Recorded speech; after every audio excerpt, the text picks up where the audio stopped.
The following is a production of DallasCowboys.com and the Dallas Cowboys Football Club. How about them Cowboys? Go Cowboys! This is Girls Talk, Boys Talk, presented by Invisalign, trusted by over 500 NFL players for their winning smiles. And broadcasting live from Dallas Cowboys World Headquarters at the Star. Now, your host, Nicole Hutchison.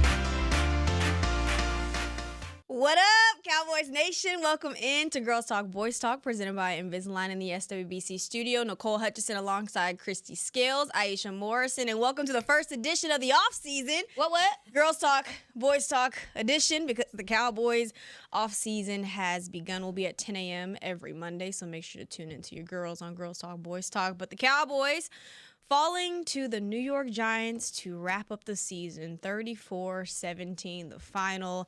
They snap a Wake up! Yeah. Well, there's no more waking up because we're not at 8 a.m. anymore. But wake up! Got to bring the energy every day. But no, Cowboys snap a 9-game winning streak against the Giants. And, of course, Dak Prescott now with just his 10th loss against an NFC East divisional rival. So that's still a good number to see there. But just talk about this matchup. And it seems like, Christy has the inside scoop on. Oh, yeah. It started off rough from the jump. It was kind of discombobulated on the drive over. So the team buses and Chris Beam, our producer, we're on the early bus, and another one of the 3 buses go early. And on the second bus, a player gets a phone call, and it's Elijah Clark, the rookie safety for the Cowboys, who's a key member of special teams and going to get probably some work maybe in the second half at backup safety. And he is needed at his home in Camden, New Jersey, which is just an hour-and-a-half drive from East Rutherford. He gets news that the girlfriend water has broke. Oh, my goodness. And labor and delivery time.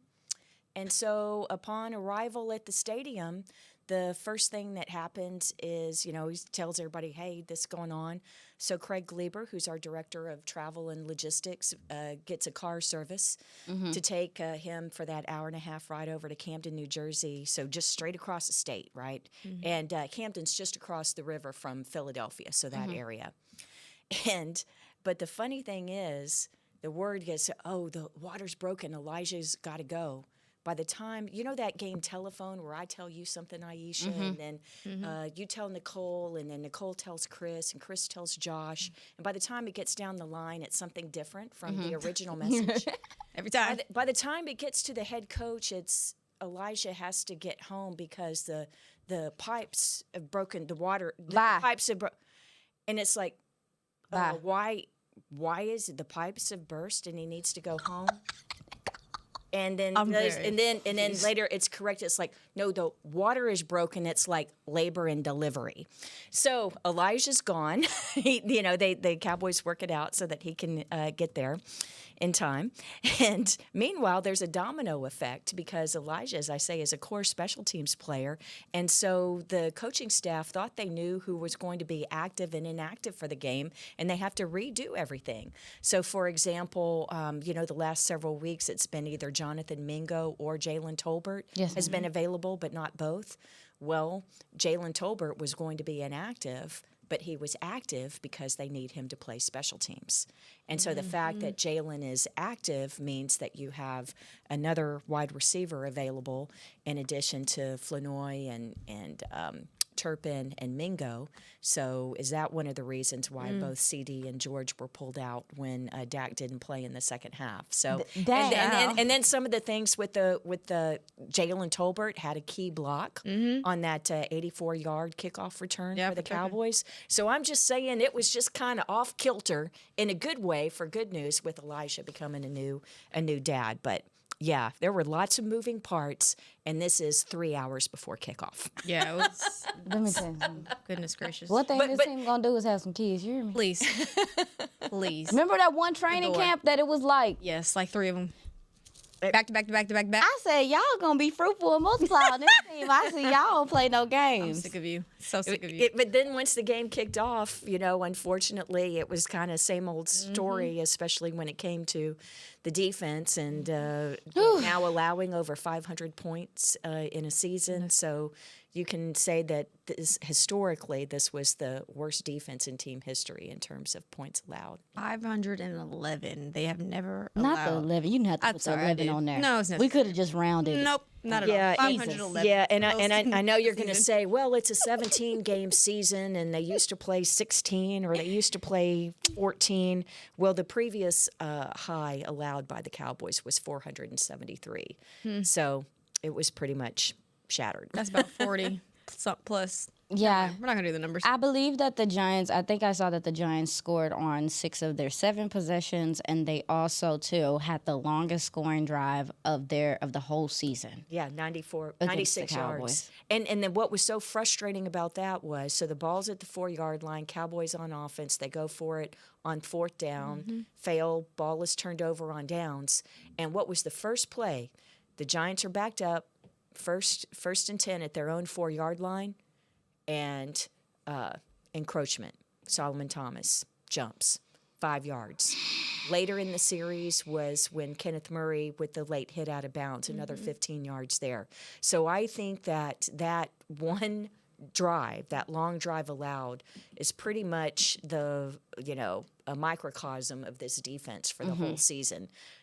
Mistakes at inopportune times, Missed tackles. and not being able to get a stop on third down. 8 of yes, 14. because of your missed tackles. They were 8 of 14. The Giants were 8 of 14 Yeah. on 3rd down yesterday. 380 total yards. It was really weird. Like, I thought the offense when they first came out, especially the run game with Jadon Blue, with the interior offensive line. I mean, I thought that those guys, Hoffman, Booker, and then who was playing? Leverett. And then a little BB bit. and BB. center. It's And BB BB at at center, center. but they also had leverage. Yeah. So I thought that those guys were really moving, that Giants interior defensive line that, again, let's just remember, like, the Giants defensive line is no slouch. Like, regardless of what the rest of the team looks like, they got some players on that line. I thought that they were moving in the run game, and it just felt like even when Dak was out there, like, he had time in the pocket.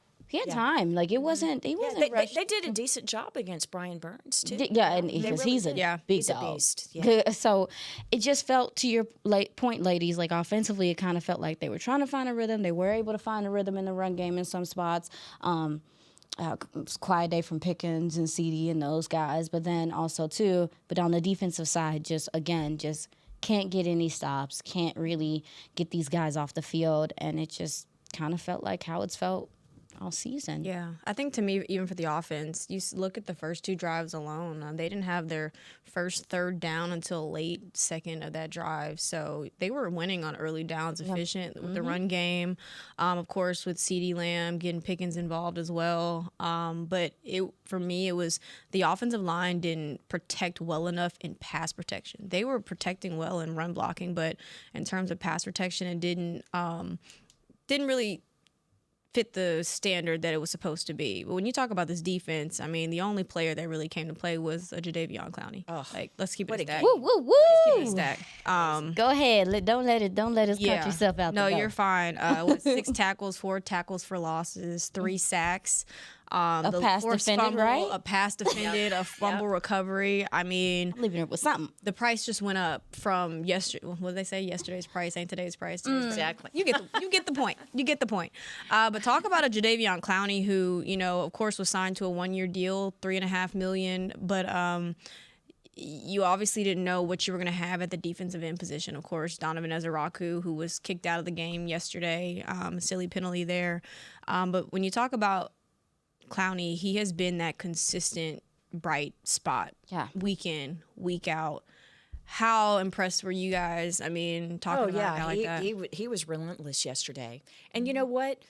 Other veterans like Quinnen Williams added to the team this year, pursuing, sideline to sideline.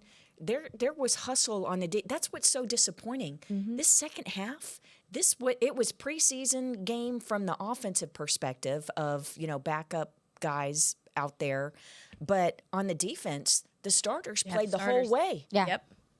And it wasn't lack of energy when you've got some of your top guys and guys longest in the league and leaders that are out there pursuing.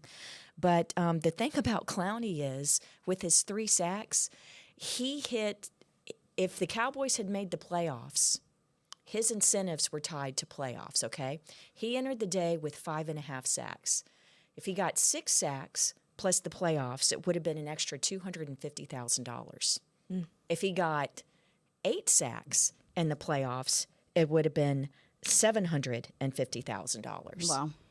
But the fact that that the team didn't make the playoffs meant that he didn't get the incentives. But he not only hit the first mark for sacks, he hit the second mark as well. The third mark, if he'd have hit 10 sacks in playoffs, it would have been $1.5 million. But I think that money that he did not make for incentives this year, he will more than make up with his next contract. Shout out to him, though. He was on the couch this offseason. Yeah. He said that. He said Yeah. he was just intending on Yeah. working with his son, right? Yeah, coaching his son. You take carpooling and doing his son's football team. Yeah, and that brings me to the point of talking about him next season. This defense is probably going to see a lot of changes, especially in the defensive end position. I'm looking at it early in the draft. Dallas is probably going to have to pick up there. You didn't get much from Fowler. Sam Williams is on the last year of his deal. Solomon Thomas is on a 1-year deal. You also have James Houston 1 year. I mean, a lot of these guys, we don't know if they're going to return. Clowney, to your point, Nicole, which is a great point, has been a consistent player on the field. You talk about the pursuit, the backside pursuit. I mean, his ability to read as a defensive end, to set the edge. When we talked about it, like the loss of DeMarcus Lawrence is greater than what I think people has talked about, and Clowney has kind of filled in that role as that steady veteran. But also too, when you're talking about possibly having some coaching changes, guys not being here and stuff, you need foundational veterans that can set the standard and set the tone. And I think he is fantastic for that. He finished with an 18.4. Shout out to Bobby Belt. He finished with an 18.4 pressure rate. In comparison, he put here that Micah's pressure rate in 2024, Micah Parsons was 19.1. So that allows you to know a little bit of the consistency of what you've gotten from him. So I think Dallas should be 100% prioritizing trying to figure out how to get him to be here this upcoming season, not only because you need a steady veteran, the production, but also to get him in there early. Yep. Because he was on the couch before. And it did take him some time through the season to get into football shape. Have this kind of settled out so he know what time it is and he can prepare his body and prepare himself more. So maybe the guy that we started seeing maybe like middle of the season, we could see for a totality of a season next year if he is here. Yeah, and same thing, Quinnen Williams is under contract and Kenny Clark is under contract too. So you got imagine that, those 3 guys. Now, Kenny Clark, hopefully they decide to not take an out where you can save some money. I hope that they keep Clark. He's signed through 2027.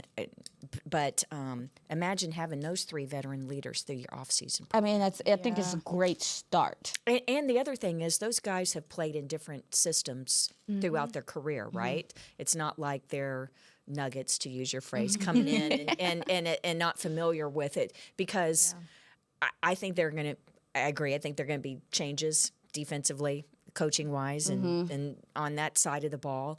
And so, it would be great to have veterans here that can adapt more easily and maybe have played in similar systems and can help the younger guys. Yeah. Would you say there's anything that surprised you? I'll stick with defense first. Was there anything that surprised you guys about the defense yesterday, considering we had heard so much talk about, wanting to improve, wanting to go out with a bang this last game of the season? Did anything surprise y'all, or was it just kind of... No. Unfortunately, no. The Giants scored 34 points. Please! Surprise. Stop. No, I mean, it was the same thing. Like we said earlier, you said it first, missed tackles. Yes. I mentioned the mistakes, right? Yeah. Key penalties that at inopportune times, and guys running free, right? So and Clowney had the 3 sacks, but other times Jackson Dart. Now let's credit the Giants. A couple of those plays were basically kind of like broken plays. He got a little arm that on Jackson Dart, and then the one where the end around the throw, what was that, the 2-point play? Oh, my Very goodness. clever. Singletary? Please. Devin Singletary taking it and throwing it for the 2-point conversion. So, credit to the Giants for some creative plays, whether it was a broken play or designed on that particular conversion there. But, wow, it was just the same. What have we been saying for the last month? Same story, new day. Same, yeah. Yeah, it was. There was like Christy mentioned, some of the broken plays, some of the extended plays. I mean, if you're already dealing with miscommunications and not knowing where you're supposed to be and stuff like that, when a play is broken down, probably puts a little bit more stress on you. I thought that Jackson Dart, in his young career, he got a little attitude to him. You see him kind of escape the pocket and the mobility and some of the stuff. He ain't scared. Yeah. He's not scared. And I think that, that gave Dallas some issues, again, with some of those receivers on the back end running free for them. I was just kind of, like I said, I just kind of sat there and watched it and went through the motions. But, also to your lady's point, the tackling. Some of the angles that, one thing that I will say that teams have saw this year and that they attacked is that they knew that your corners and your linebackers struggled in the short part of the field to come up and tackle. And they attacked that all day. They really put a lot of stress on your safeties and those guys to come up at the line of scrimmage or come out in the flats and to take on these receivers in open space. It's easier said than done. However, if you're late over there, you're already cooked. Yeah. And there was a lot of guys being late or a lot of guys taking bad angles, not playing with good leverage. We, again, ad nauseum, we've talked about this all year, so it's just not surprising. I'm ready to move the heck on. Please. I'm ready to fix let's fix it. I'm solution-oriented. Yeah. I can't do another year of this. Well, Jerry Jones just said that it's about 10 to 12 days where they'll make some the next decisions of moving forward. But in the world, how Botch say the Cowboys defense is where dreams come true. Well, Gunnar had a career day yesterday.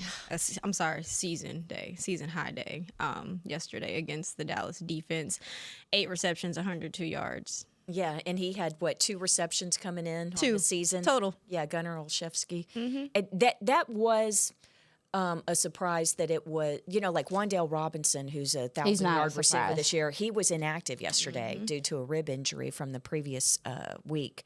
So it was, when I say preseason game, that the Cowboys had their starters on defense out there. Well, it was a lot of backups for the Giants, particularly at receiver. And, of course, Malik Neighbors has been down for a few months now, on injured reserve. But Jackson Dart throwing to the backups, and they're able to do that against your Cowboys defense. So that was just very disappointing. My bad. I didn't mean to cut you off. Sorry. No. I mean, it was just.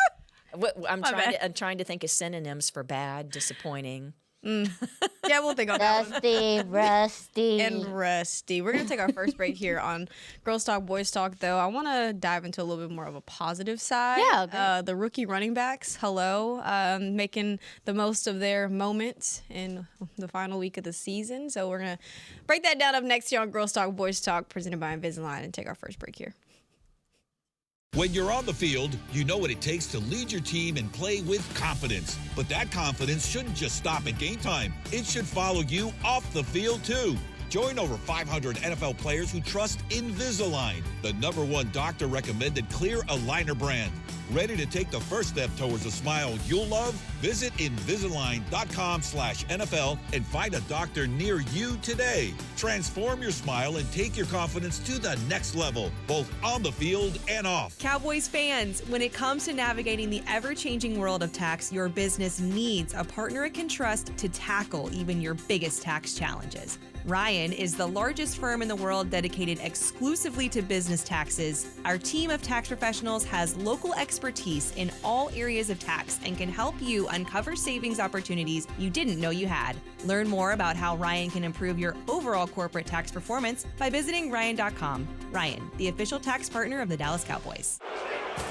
And of a win, fellas. Coach, the Cowboys beat us by 30 points. No, I'm talking about my dog. He started eating fresh food from the farmer's dog and has lost 7 pounds. Your senior dog with joint issues? That's right, Steven. The pre-portioned meals of real meat and veggies help keep him lean, active, and feeling like a puppy again. That's incredible. But what about the game? The Cowboys smoked us. Hit the field, run some sprints. Get 50% off your first box of the official pet food of the Dallas Cowboys. Only at thefarmersdog.com/Cowboys. How does the cheerleader's hair always look so perfect? We asked, and they shared one of their biggest beauty secrets. If you want hair like theirs and confidence to match, use Babyliss Pro styling tools. The Dallas Cowboys cheerleaders use Babyliss Pro curling irons to get those perfect game day curls. To get the hair you see on the cheerleaders, head to BabylissPro.com. Use the code Cowboys20 for 20% off Babyliss Pro tools, the official styling tools of the Dallas Cowboys cheerleaders. Get the discount while it lasts. Offer may be withdrawn at any time at advertiser's discretion.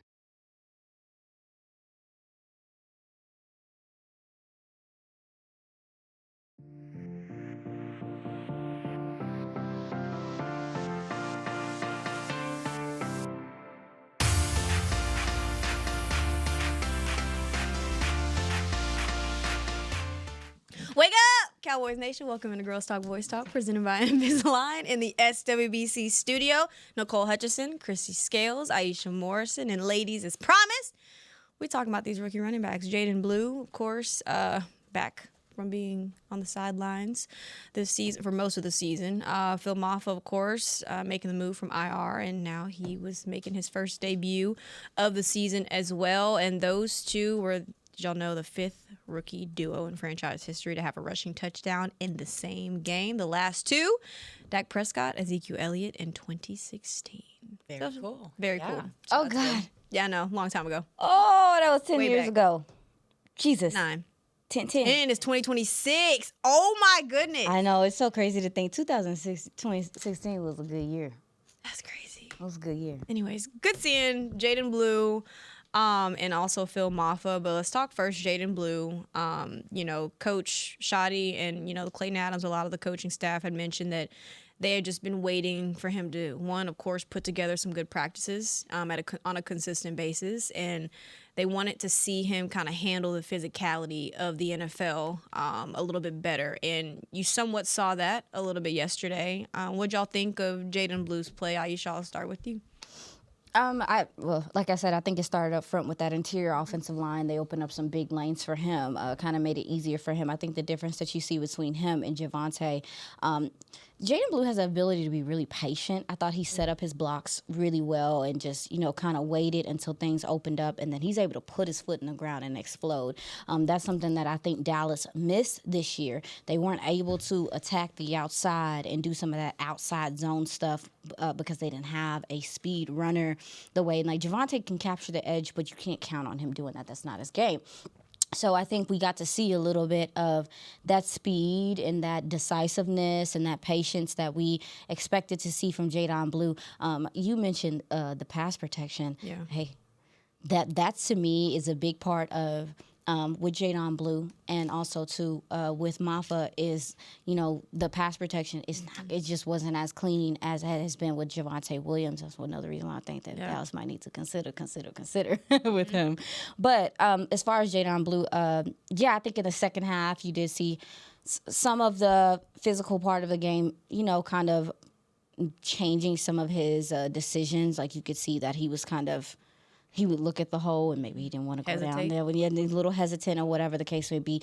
Building a tolerance as a running back for the physicality of this game is something that is needed. I mean, we've even heard Turpin talk about it when he's doing with what he's had to do with building a tolerance from being in the backfield and coming out the backfield. It's a physical game. So I hope that that's something he can grow into. But as far as just seeing what he can do, it was kind of what I expected from him, is to see that speed, that burst, and some of that patience he's able to play with. And I don't know. I don't think, with respect, I don't think nothing that was done yesterday should keep Dallas from looking at running back and continue to look at running back. However, maybe this is a good building block for him to build some confidence. I know you hate that, Nicole, for next season and for himself, put some tape out there for himself. Yeah. And the questions about the pass protection for he and Maffa, the two rookies, that's why Hunter Lipke was out there early and often, because they trusted Lipke in pass protection. So that's why he got a heavy dose in the first half.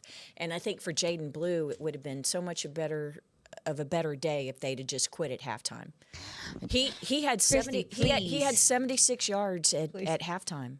He was averaging 6.9 yards a carry, so 76 yards on 11 carries at the half, and then ended the day with 64 yards on 16 carries. So, but to Aisha's point about the more physical part in the second half, when it's Joe Milton throwing to Mingo and Tolbert and Flanoy, that's the defense can commit more resources to stop in the run. Absolutely. So that's one reason why it was harder, running the ball there in the second half. But and Maffa showed his physicality, physical nature. So it's really kind of a thunder lightning combo in terms of the two rookies. But the funniest thing was, not funny, but just like Jaden, come on, was pass protector. So Jaden, if you were a backup running back in the NFL, you have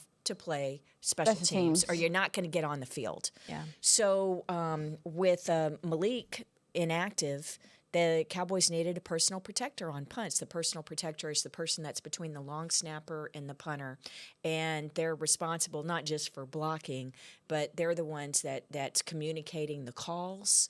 And it's a very important role, right? Making sure that the protection's all the same so they can get the punt away and get down the field properly in coverage.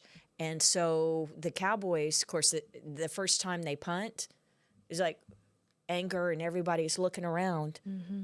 And Jaden's gone back to the sideline and it's like, Jaden. Yeah. And he had to run out there last second. And it's like, dude, come on. Yeah, and that's exactly what Shadi brought up. I believe it was earlier this week, sometime last week, and he had talked about how when they lost Wanye, Malik Davis really stepped up in that personal protector role. He really owned and maximized that opportunity. And when you see a rookie not necessarily doing the same, it is kind of. I know that seems small and like minutia. It does, but it's not. Small. It's your head in. Have your head in the game, Yeah. you know? And again, now it's the first time he's done it, so I guess cut him some slack for that. I don't know, but it's just like, I was just thinking, oh my gosh. We were talking about that on Cowboys radio before the game, and it's like that position is a lot of responsibility. People don't think about it, but it's a lot of responsibility. Mm-hmm. Unless you're special, because I don't think Zeke ever plays special teams.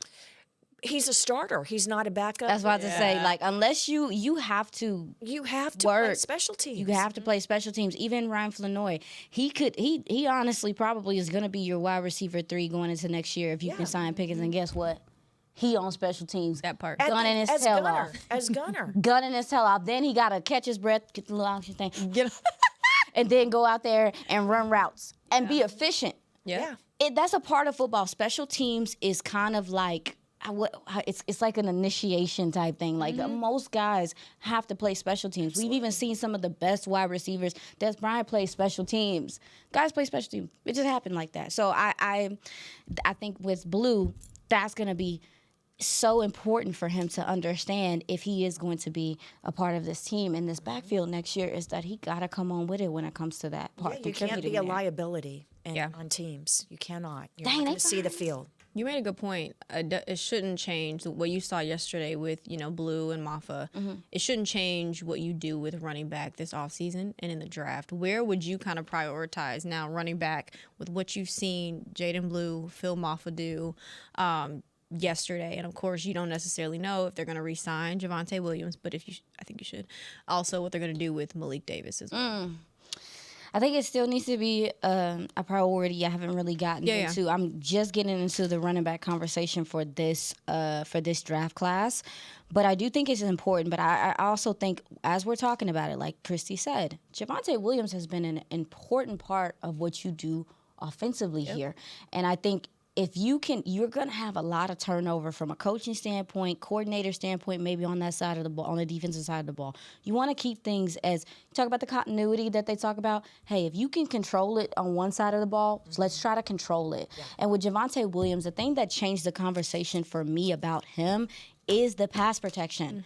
It is so hard for me I don't see a rookie coming in here and pass protecting like him. I don't even see there's not that many other veterans that are going to come in here besides Lipke and pass protect like that. When you look across the league, the Gibbs, the Bijans, all those guys are not pass protecting like Javonte.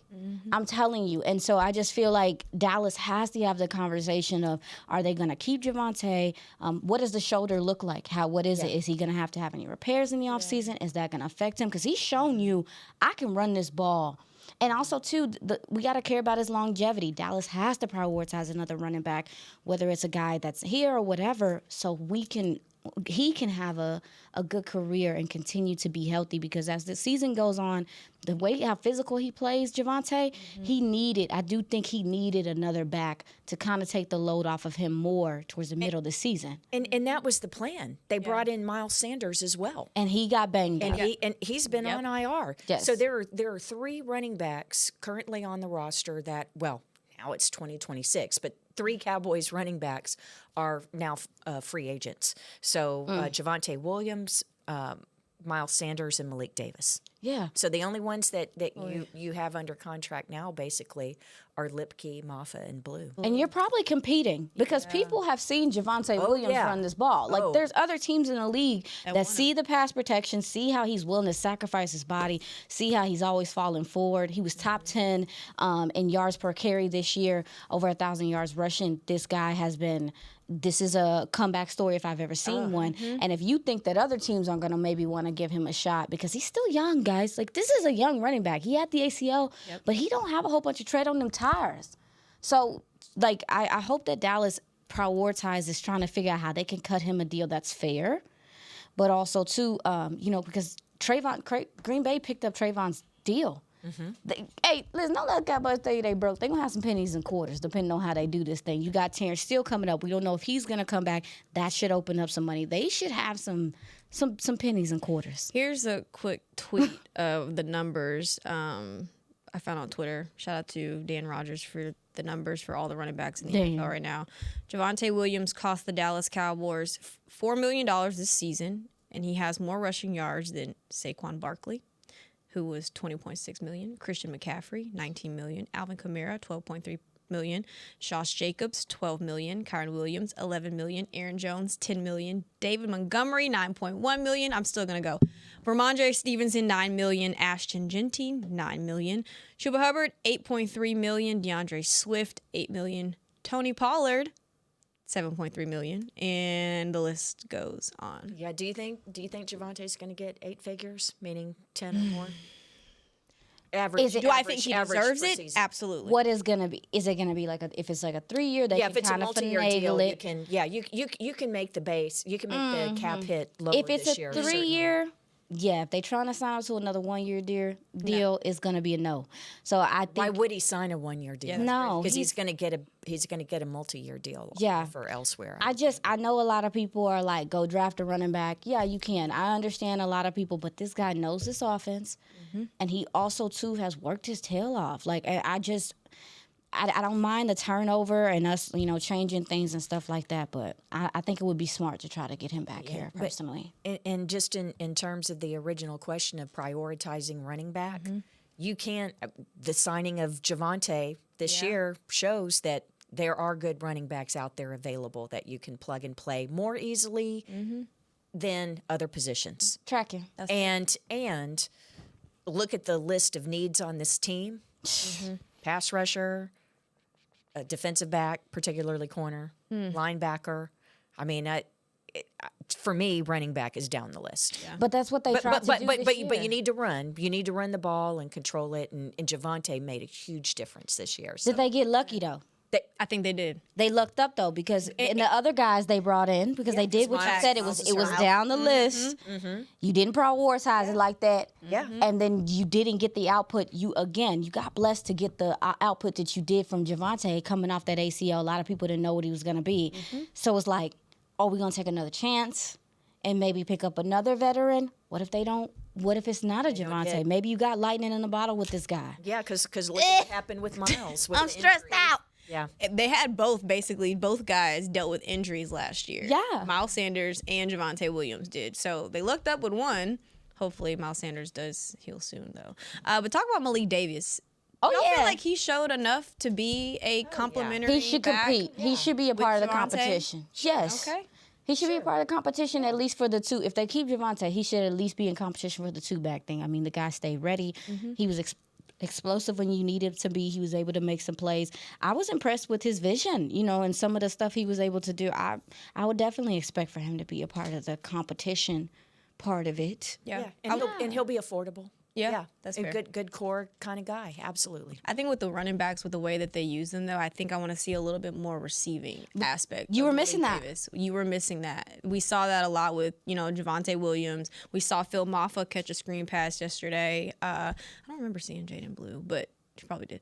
But yeah, no, that was something that you kind of missed with the Malik Davis. So we could see a little bit more of that. I agree with you, girl. I think that's something they need to prioritize because other teams killed you with it. Absolutely. Yeah, Blue was not targeted yesterday. There we go. Yeah, Thank you. Other teams killed you with getting running backs lined up on your linebackers and covers. Mismatch. And if you think that other teams don't, if you think that other teams don't, not a lot of teams just have. It's a priority to have a coverage linebacker or a guy that can cover. It don't mean they do it well. It's a hard position to cover at. So it's like, if you got a guy that creates that mismatch, it opens up your offense so much. It's just a third down nightmare. Again, Gibbs killed you in that way. He's special, but just the play calling and the scheming opens up the playbook. I think that, to your point, Nicole, I think that's something they should prioritize. Whomever the next guy is, that is the two, is, okay, can this guy is a speed option, but this is also a gentleman that has the ability to catch the ball out the backfield and do some of those things. I think that versatility would help your running back room. Yeah. All right, we're going to take our second break here on Girls Talk, Boys Talk, presented by Invisalign. I want to dive into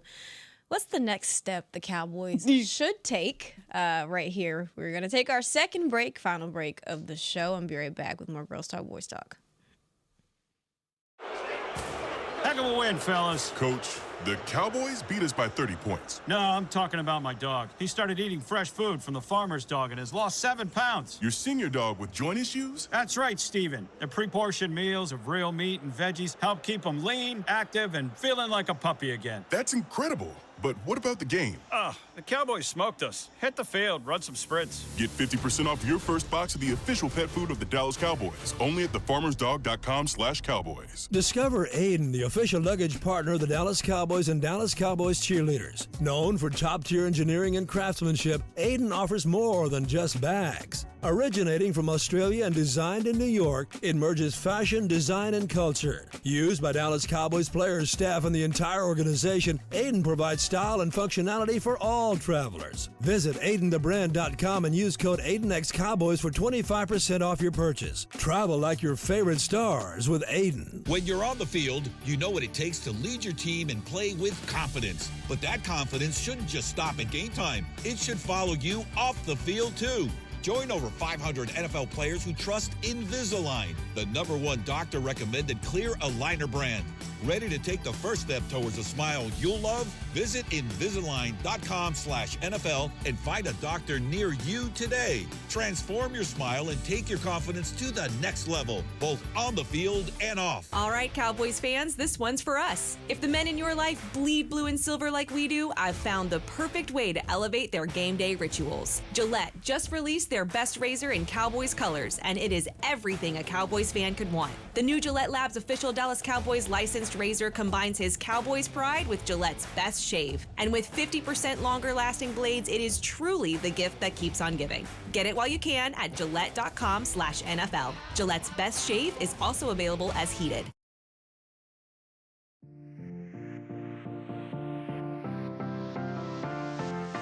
Welcome back into Girls Talk, Boys Talk, presented by Invisalign in the SWBC studio. Nicole Hutchison alongside Christy Scales, Aisha Morrison. And ladies, the breaking news of the day is the Vegas Raiders have fired their head coach, Pete Carroll, but a lot of goodness firings happening over the last 24 hours really, but even throughout the season we can also say, but there's some vacancies in the head coaching positions, of course. Vegas, Giants, Cleveland, Tennessee, and you got Atlanta. So wow, some DCs are coming. Some DCs are coming. A lot going on. Probably. Yeah, so Atlanta wins, ties for the division lead, but misses the playoffs due to tiebreaker, so they fired their coach later that night, Raheem Morris. Wow. That team has and GM improved a lot under his helm. So even though they've had some issues and stuff, you can see that they're moving in the right direction, especially their defense. And then to lose their quarterback in the season, Kirk Cousins steps in. You got to change stuff because I don't think they was planning on him seeing the field anymore, if you're asking me. And for them to have to navigate that, the big one up to me is the one in Cleveland, and what that means for the rest of the staff if you're picking up what I'm putting down. So, Cowboys. What we talking about? My bad. No, I was just gonna segue into what's the next step for Dallas in terms of now you have this offseason. It's time to evaluate. You know, Shadi talking about there will be quite the evaluation period throughout the staff, throughout the players. Where would you ladies start in terms of evaluating this? Hey, clearly number one is you've got to make a decision on your defensive coaching staff. So that's got to be number one immediately, because if you make a change at coordinator and bring someone in, that is going to dictate what kind of players, depending on what scheme and what they're looking for, is going to not only dictate what you're looking for scouting wise in the draft, and also in free agency, and then who you're going to re-sign. Yes, ma'am. Right? So that's number one. So that decision on the coaching staff will dictate the personnel decisions. Number two is Pickens. You need to make the decision on that, because what did Clayton Adams, the offensive coordinator, say last week in his final press conference of the season? He was asked about things that for the offseason that he would work on, and he talked about having two number one wide receivers and things that how you can do with stress the defense, even with the running game. If you've got two wide receivers, two number ones, put them on one side. Yeah. So that's going to dictate everything, the flow of what you're going to try and do with your offensive scheme, and even some of the personnel as well moving forward. So the other thing is, and this all goes a change in defensive coaching if you decide to make that, and getting Pickens re-signed. Jerry's got to do something to energize Cowboys Nation. Oh, yeah. Yeah, because it's been disappointing the last couple years. And if you re-sign Pickens, you bring some hope on defense, maybe, hopefully like you re-sign like a Clowney, people will be excited moving forward. And because right now the season ended consecutive years, disappointing fashion. This is the first time since the Dave Campo era that the Cowboys have had back-to-back losing seasons. Yeah. 2001-02.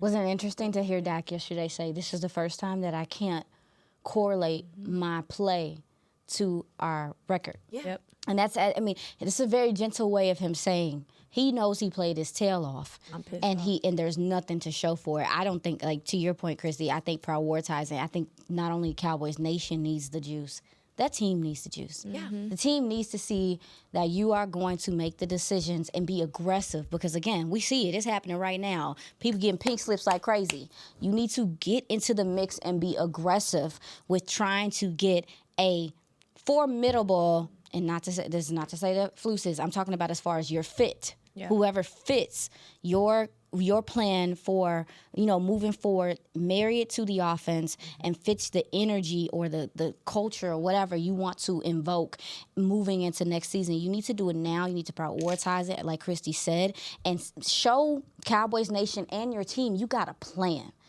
Because this can't happen again. Your quarterback can't have the season they had. Like, Pickens can't have the season he had. You can't be as efficient as you were on the offensive side of the ball and it be polar opposite on the defensive side of the ball. You also, to your point, Christy, we need a shot of juice. The team does too. They need to know that you're taking their future seriously because you do. Like, as an owner, as a GM and all that stuff, the decisions you make impact these guys. It's a trickle-down effect. So for me, I agree with you, Christy. I think that they need to prioritize getting done with Pickens and really take seriously this DC conversation. Do not wait. Do not drag your feet. If whoever it is that you choose needs to be someone that fits what Schottenheimer wants to do, that fits. And I guess I do have a question now. If there is a defensive coordinator change, what the hell is going to happen to Aaron Whitecotton? Because the team likes him. That's a question. They do like him. The team likes him. So I'm keeping my eye on it. If you make a change at coordinator, it doesn't matter which side of the ball, for any team, the dominoes fall. Yeah. I'm talking about the position coaches underneath. Yeah. There. So maybe the other DC might be like, hey, no, I want to bring in my own line coach. Absolutely. And so even though Dallas likes Whitecotton, and Quentin Williams being here, I'm sure is a huge part. Like, the familiarity, all those things. And we could see a gentleman that we respect, because I do have respect for Aaron Whitecotton, what he did with the Jets, what he's done. Like, that's something I'm keeping my eye on as well. So, you want them to have say in the process of scouting and drafting, right? Their evaluation of prospects and how they would fit within the system that's being run here. But first, you got to figure out what system it's going to be. I think we all can agree, like, don't wait. Like, that's just the simple answer. Don't wait till the end of January, end of February to make your decisions. Make them now. Figure out the identity of this defense. I feel like that was something they were really lacking. Steven said that. There was no true identity. Offensively, Shoddy came in here and said, we're going to run the football. You had, the top 2-3 NFL leading rusher in Javonte Williams. So they were efficient in the run game. Of course, obviously explosive in the passing game as well. But he came in with a plan, with an identity. And I don't want to say Eberflus didn't, because of course there were some moving parts as well with, the loss of Micah Parsons and other things like that, injuries, a lot more injuries on the defensive side of the ball. But, I don't think they really stuck to a true plan. And I think that's something that they should try to focus in on this offseason. Well, the plan changed when you traded that Micah. Too. Yeah. Boom, boom. That's and then fair. they had to, again, to your point, you went into training camp not knowing if you had a set nose tackle, a guy that could do those things, which is very important for an Eberflus scheme. So don't be playing catch up. We love Quentin Williams. I be forgetting he here. I'll be like, ooh, they really got Quentin Williams. Ooh, Please. Please. And I have personal affection for Matt Eberflus. Absolutely. So those of us who've been here a long time, we remember Great guy. Linebacker coach, his wife Kelly, his 2 daughters. I love Matt. Yeah. And he was dealt a short deck this season, in my opinion. That's fair. But that's life in the NFL. Yeah. And it's not fair, but it's the way it is. So,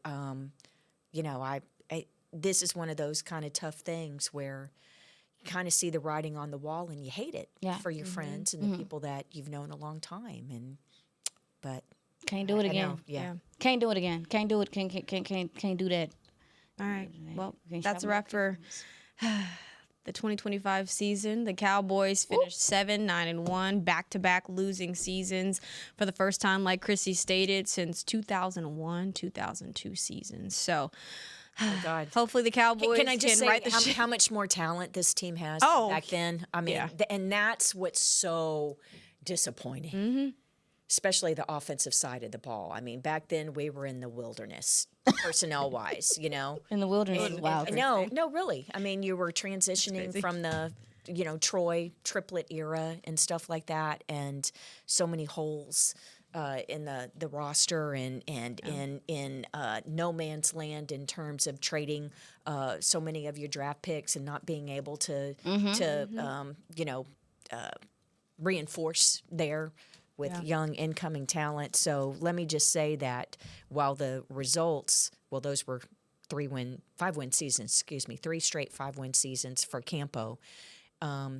It was bleak then But this is not bleak in terms of the talent that's on this roster, the culture that's being built. I think that it's not just lip service with Shoddy. I think that there is a good feeling on that side. It is not the same as it was. So this is old lady Christy talking about it.